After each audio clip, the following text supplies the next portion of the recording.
yesterday and lost 14-5. Russell Wilson was sacked 6 times and threw 2 interceptions, including a pick late in the fourth quarter to seal the win for Tampa. Shannon, Seattle drops to 7-3-1. They're your Super Bowl pick. How concerned are you? I have big concerns about their offense, Skip, because this is the third time this year they have failed to score a touchdown. That's tied with the Rams. You do not want to be on any list with the Rams offensively, although their defense did give up almost half 100 yesterday to New Orleans. They ran the ball. Now, if you take Russell Wilson's 8 for 80 out, they ran the ball 14 times for 47 yards.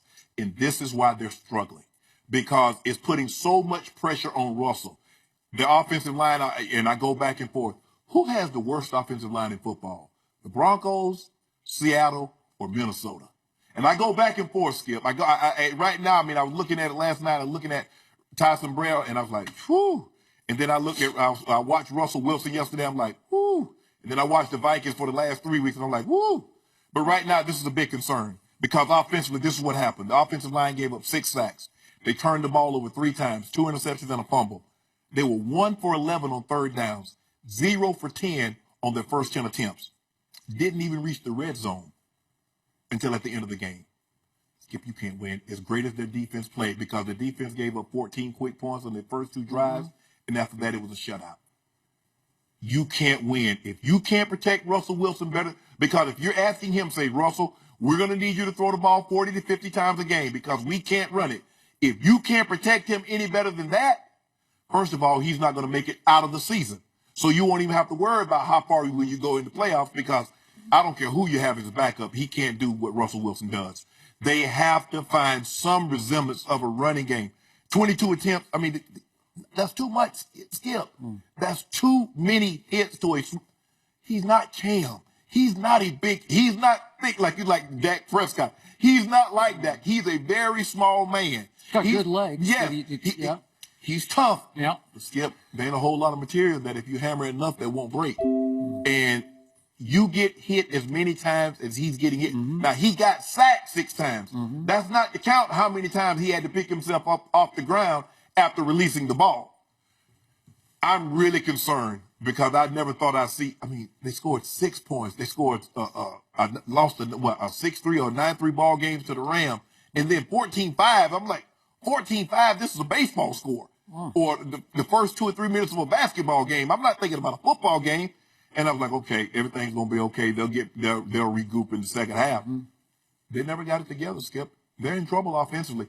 I'm not worried about their defense. Richard Sherman had a tough go of it yesterday. Mike Evans gave him the business. That happens to the greats. He gave it to him early. I don't know if he gave it to him the whole game, but go ahead. 8 for 104 and 2 touches, and I won the ball game. I gave you biz. But offensively, they got to do a better job. If they can't protect Russell Wilson any better than they're protecting him, Nah, they're not going anywhere. They're not going. They will make the playoffs because they're going to win that division. But Skip, you can't be. 5 points, 6 points, 3 points for a Seattle Seahawks team that got a healthy Jimmy Graham who's playing out of his mind. Baldwin and Kurtz and Wilson. You got guys that can make plays, but they can't protect him and they can't run the football. So let me get this straight. You were driving the Seattle bandwagon all last week, at least Monday, Tuesday, Wednesday. Yep. Are you completely off? Nope. Have you jumped completely off, or you have a toe on the back? No, or what? I'm still on the bus. You're on the bus? I'm in the front seat. I'm about to start driving it again as soon as they get this offensive line corrected. Oh, okay. I'm going to start driving again. That sounded like a concession speech you just gave, didn't it? I don't know. No, I had to give up my driver's seat. Right now, I don't feel comfortable driving. Right now, I'm a little drowsy. I've been beat over the head a little bit too much with the Cowboys winning, the Broncos losing last night, and Seattle losing. So I figured I better let someone else take the wheel. Okay. So, Joy, would you allow me just to say one thing before I start? Of course. How about them Cowboys? How about them? We're talking about Seattle. I know, but guess what just happened? My Dallas Cowboys are 2.5 games up in home field advantage. Can we talk about the team? Are you believing this? Seattle just laid an egg at Tampa, and my Cowboys are 2.5 games ahead of the Can we talk about Seattle, please? I'm talking about Seattle. All I care about is that Dallas doesn't have to play at Seattle in the NFC Championship game. That's all I care about. And now I'm not even sure Seattle's going to make it to the championship game. You make it seem as if Dallas is unbeatable in Jerry's world. No, I don't like having them up there. They're unbeatable in their world. I can tell you that up at Seattle. Although Dallas did win there in 2014. The only thing that's going to happen, Skip, is going to make it hurt even worse when you're at home and Seattle goes in there and just, oh, Skip, it's going to hurt. It's going to hurt. I welcome it. I say bring it on. I've called out Cam Chancellor. I've called out Richard Sherman. I now call out Russell Wilson because when I least expected it, although I thought there was a chance, but I doubted it, at Tampa, Jameis Winston and company, Seattle reverted yesterday to all defense, no offense Seattle. Mm-hmm. And they've been crazy hot on offense, and it looked like Russell had gotten healthy, and that's all I heard about. I got beaten over the head on Monday and Tuesday and Wednesday. And by the way, I got to give a quick shout out to Eric Mangini. He is masterful at hitting and running on this show because Eric comes in for a couple of days, beats me up about, Seattle's by far, we did it all week, right? Seattle's by far the best team in football. That's all I heard. Better than Dallas, better than New England. That's what you said. Vegas should have Seattle as the number one, right? Yeah. Okay. And then Seattle goes and lays an egg, and there's no Eric here. Where is Eric? Where is he? He's back home. He's still eating Thanksgiving leftovers, right?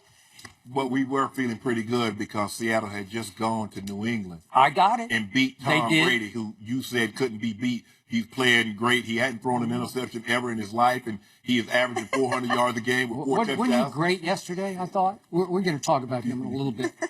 All I know is that Seattle was woeful against just a pretty good Tampa defense. And I agree, it's starting to come. It's starting to get better. And I'm not going to go too far because my Cowboys at Jerry World have to deal with Tampa Bay and Jameis Winston coming up. And they also got Detroit, and they have to go to Minnesota, and they also have to go to the Giants, and they have to go to the Eagles.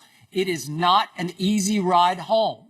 But I still say my Cowboys can win all but one of those games. I won't tell you which one I'm very doubtful about, but I'm saying, I told you last week, I thought it would require maybe winning out to hold off the Seahawks. Now it doesn't require that anymore. Right. Because you look at Russell's numbers, 17 of 33, 151, sacked 6 times, 2 interceptions. Jimmy Graham fumbled the football. 38, his quarterback rating was 38.8. As good as his defense played, you can't overcome those numbers. There's no defense that can really overcome those numbers because at some point in time, it catches up with you. Because all it takes is, even if the defense only gave up 7 points, the Seahawks only scored 5, so they still lose. And you take away those first 2 possessions, which you can't, and give Tampa a lot of credit because I thought Dirk Cutter came out with a game plan, how he wanted to attack them. He got the early lead, and that defense pinned their ears back. And 6 sacks. But, Skip, they have to be better than this. You can't have 22 rush attempts, 33 pass attempts. You can, but you need to run the football with better consistency what they run it. They're asking Russell right now to do basically the impossible, and I don't see how he does it. Even with that all-time great defense, they can't win. They can't win using this formula. Well, Skip, but they can beat the Cowboys, though. You mentioned that little old team down in Dallas. Let's talk about those Cowboys. Let's. Next up, Dak Prescott helped lead the Cowboys to their franchise record 10th straight win, 31-26 on Thanksgiving against the Redskins.